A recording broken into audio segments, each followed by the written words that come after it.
ओम, AUM, ये ध्वनि ही ब्रह्मांड है। ओम एक ऐसा शब्द जो अनंत काल से गूंज रहा है। यह ध्वनि ब्रह्मांड की आत्मा है, इसकी धड़कन है। जब हम ओम का उच्चारण करते हैं तो हम इस अनंत ब्रह्मांड के साथ एक हो जाते हैं। यही शुरुआत है, यही अंत है। यह ध्वनि सृष्टि के आरंभ से ही मौजूद है और इसके अंत तक बनी रहेगी। यह ध्वनि हमें याद दिलाती है कि हम इस ब्रह्मांड का एक हिस्सा है और यह ब्रह्मांड हमारा हिस्सा है। सब कुछ इसी ध्वनि में समाया है। नदियों की किलकल, जंगलों की सरसराहट और ब्रह्मांड की विशालता, सब कुछ ओम में समाहित है।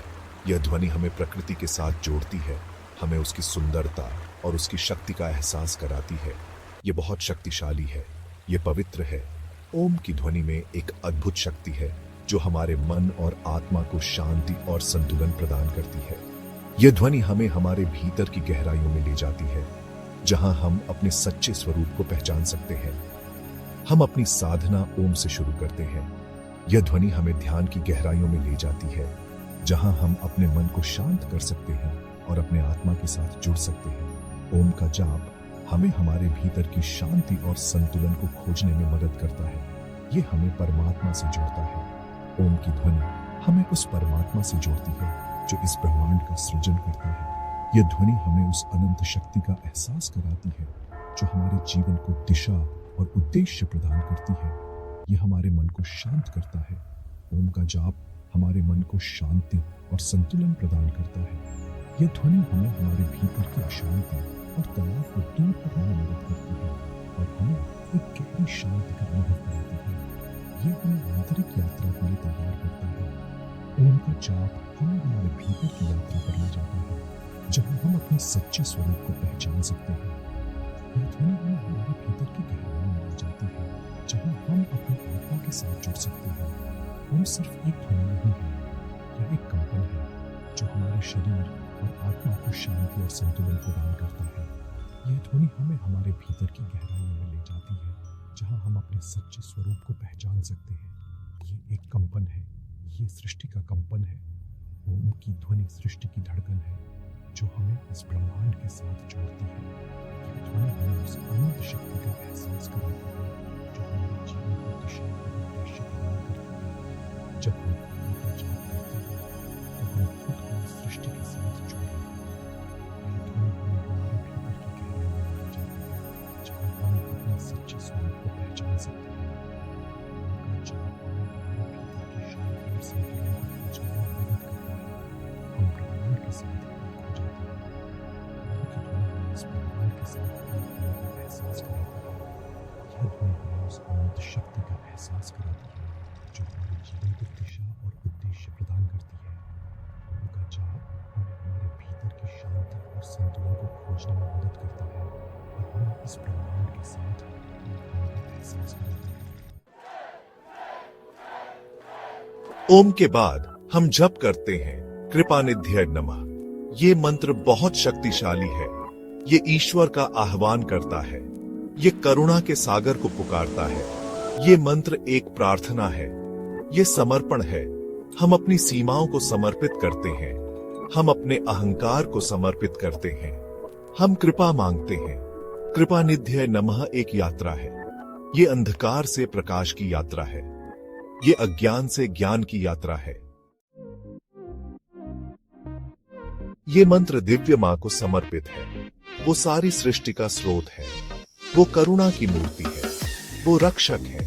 उन्हें कई नामों से जाना जाता है, लेकिन उनका सार एक है। वो प्रेम है, वो कृपा है, वो परम सत्य है। जब हम कृपानिधि नमः का जाप करते हैं तो हम उनकी ऊर्जा से जुड़ जाते हैं। हम उनकी उपस्थिति महसूस करते हैं, हम उनके प्रेम में लिप्त हो जाते हैं। इस मंत्र में बदलने की शक्ति है।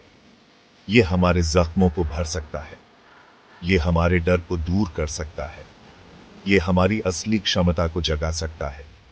जब हम श्रद्धा से जप करते हैं तो चमत्कार होते हैं।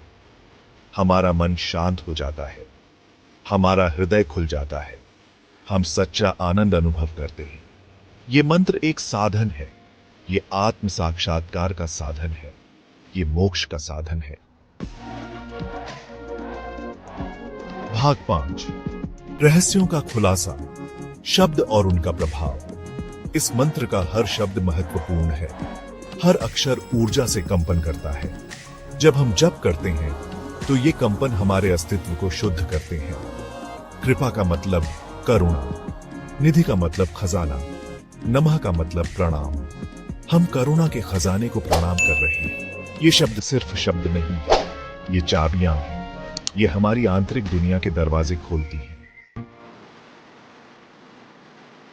भाग 6, ब्रह्मांड के साथ तालमेल, चक्र जागरण और ऊर्जा प्रवाह।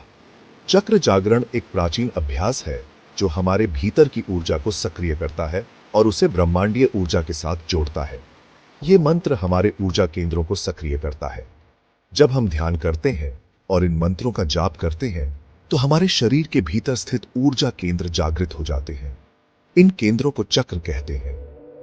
हमारे शरीर में 7 प्रमुख चक्र होते हैं जो हमारे ऊर्जा प्रवाह को नियंत्रित करते हैं। ये चक्र हमारे शारीरिक, मानसिक और आध्यात्मिक स्वास्थ्य के लिए महत्वपूर्ण है। ये हमारे शारीरिक, मानसिक और आध्यात्मिक स्वास्थ्य को नियंत्रित करते हैं। जब ये चक्र संतुलित होते हैं तो हम शांति और सामंजस्य का अनुभव करते हैं। जब हमारे चक्र संतुलित होते हैं तो हम सामंजस्य का अनुभव करते हैं। ये संतुलन हमें जीवन में स्थिरता और शांति प्रदान करता है। हम ऊर्जावान महसूस करते हैं। ये ऊर्जा हमें हमारे दैनिक जीवन में सक्रिय और प्रेरित रखती है। हम ब्रह्मांड से जुड़े होते हैं। ये जुड़ाव हमें ब्रह्मांड की असीम ऊर्जा और ज्ञान से जोड़ता है। ये मंत्र हमारी ऊर्जा को ब्रह्मांडीय ऊर्जा के साथ जोड़ता है। जब हम इन मंत्रों का जाप करते हैं तो हम ब्रह्मांड की ऊर्जा को अपने भीतर महसूस कर सकते हैं। यह हमारे अस्तित्व में संतुलन और सामंजस्य लाता है। ये संतुलन हमें जीवन में शांति, स्थिरता और आनंद का अनुभव कराता है। भाग 7, जप का मार्ग, आसन, दिशा और पुनरावृत्ति। आरामदायक मुद्रा में बैठें, अपनी रीढ़ सीधी रखें, अपनी आंखें बंद करें, गहरी सांस लें, कृपा निध्याय नमः का जाप शुरू करें। स्पष्टता के साथ जप करें, जागरूकता के साथ जप करें, अपने शरीर में कंपन महसूस करें। मंत्र को 108 बार दोहराएं। आप पूर्व दिशा की ओर मुख करके जप कर सकते हैं। पूर्व उगते सूरज की दिशा है। यह नई शुरुआत का प्रतीक है। भाग 8, समय और लहर, शुभ मुहूर्त का चुनाव। जप करने का सबसे अच्छा समय सुबह का है। दुनिया शांत होती है। सुबह का समय न केवल शारीरिक रूप से बल्कि मानसिक और आध्यात्मिक रूप से भी ताजगी प्रदान करता है। इस समय जब सूरज धीरे धीरे उगता है और प्रकृति अपने सबसे शांत रूप में होती है, यह ध्यान और जप के लिए एक आदर्श समय बन जाता है। आपका मन ताजा होता है। सुबह की ताजगी और शांति आपके मन को एक नई ऊर्जा और सकारात्मकता से भर देती है। यह समय आपके विचारों को स्पष्ट और केंद्रित करने में मदद करता है, जिससे आप अपने दिन की शुरुआत एक सकारात्मक दृष्टिकोण के साथ कर सकते हैं। आप दिव्य ऊर्जा के प्रति ग्रहणशील होते हैं। सुबह के समय जब आपका मन और शरीर दोनों ही शांत और ताजगी से भरे होते हैं, आप दिव्य ऊर्जा को अधिक आसानी से ग्रहण कर सकते हैं। यह ऊर्जा आपको पूरे दिन के लिए प्रेरित और सशक्त बनाती है। आप शाम को भी जप कर सकते हैं। शाम का समय भी ध्यान और जप के लिए उपयुक्त होता है। जब सूरज ढलता है और दिन की हलचल कम हो जाती है, यह समय आत्मनिरीक्षण और शांति के लिए आदर्श होता है। ये आपको दिन भर के तनाव को दूर करने में मदद करेगा। शाम का ध्यान और जप आपके मन और शरीर को दिन भर के तनाव और थकान से मुक्त करता है। यह आपको एक शांत और संतुलित स्थिति में लाता है, जिससे आप रात की अच्छी नींद के लिए तैयार हो जाते हैं। ये आपको शांतिपूर्ण नींद के लिए तैयार करेगा। शाम का ध्यान और जप न केवल आपके मन को शांत करता है, बल्कि आपको एक गहरी और शांतिपूर्ण नींद के लिए भी तैयार करता है। यह आपके नींद के पैटर्न को सुधारता है और आपको एक ताजगी भरी सुबह के लिए तैयार करता है। ऐसा समय चुनें जब आप ध्यान केंद्रित कर सकते। इसे नियमित अभ्यास बनाएं। निरंतरता ही पूंजी। ध्यान और जप के लिए एक नियमित समय निर्धारित करें और इसे अपने दैनिक जीवन का हिस्सा बनाएं। निरंतरता और नियमितता से ही आप ध्यान और जप के पूर्ण लाभ प्राप्त कर सकते हैं। यह आपके जीवन में शांति, संतुलन और सकारात्मकता लाता है। भाग 9, निष्कर्ष, मंत्र को अपनाएं, परिवर्तन को अपनाएं। कृपानिध्य नमः एक शक्तिशाली मंत्र है। यह आपके जीवन को बदल सकता है। इसे श्रद्धा से जप करें, इसकी शक्ति का अनुभव करें। मंत्र को अपनाएं, परिवर्तन को अपनाएं। अपनी यात्रा में दिव्य मां को आपका मार्गदर्शन करने दें। आज ही जप शुरू करें। शांति का अनुभव करें, आनंद का अनुभव करें, ईश्वर का अनुभव करें।